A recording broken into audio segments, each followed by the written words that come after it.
Hey, it's your buddy Bob with another rock and roll travelogue, and we're out on the highway looking for those pop and rock acts of the 1950s to 1990s. And today we are way up north on our way to Duluth and then Hibbing, Minnesota, searching out the great Bob Dylan. Well, Duluth is on the north shore of Lake Superior. It's a cargo shipping center along with its twin port of Superior, Wisconsin.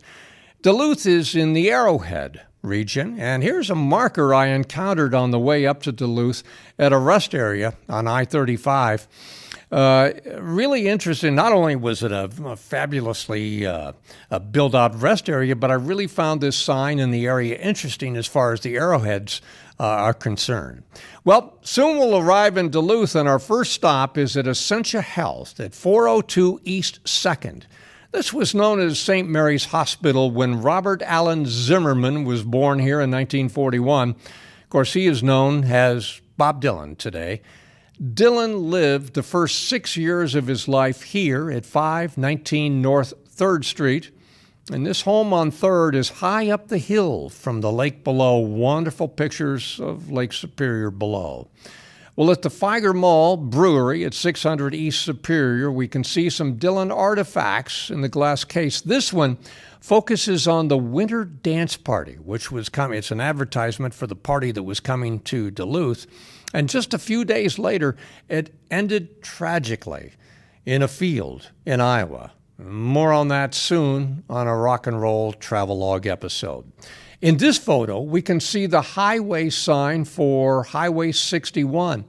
This is because Dylan's Highway 61 Revisited album in 1965 featured one of the greatest rock songs of all time, Like a Rolling Stone. Highway 61 is known as the River Road. It winds from Minnesota all the way to New Orleans, Louisiana, and this is a picture of the northern terminus in Wyoming, Minnesota. Wyoming is off I-35 between Minneapolis and Duluth. Well, let's travel about 90 minutes northwest now to the small town of Hibbing, Minnesota on the Iron Range. A lot of mining there. This is where Bob Dylan spent his formative years. Now, this was the home at 2425 7th Avenue in Hibbing. Hibbing High School is just a short walk down the street, and Dylan graduated in 1959. Many years later, in 2016, he won the Nobel Prize in Literature, and he's recognized by the school. What a beautiful monument. His award was the first time a musician and songwriter won the award, so controversy ensued. Dylan did not attend the ceremonies in Stockholm, Sweden. Rock and Roll Hall of Famer Patti Smith played in his place, and she did Dylan's A Hard Rain's A-Gonna Fall. Well, next to his home in Hibbing is Bob Dylan Drive. The Memorial Theater is near his home, and he performed here as a youngster. And this is downtown Hibbing today. It's your typical small town.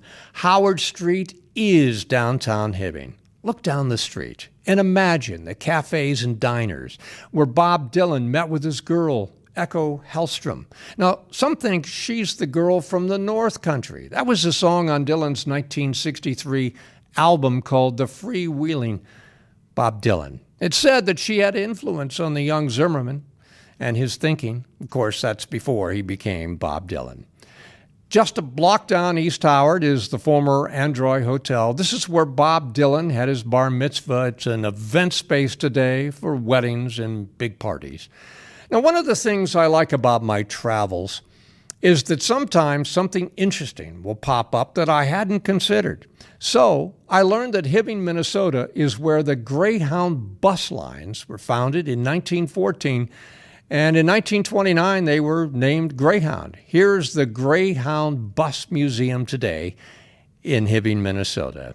Well, it's time for me to bounce. We're going to head down to Minneapolis next for more Bob Dylan and a lot of Prince. Next time on Rock and Roll Travelogue. So until then, this is Buddy Bob saying good heart and stout luck. You are watching WCTV, Wadsworth Community Television.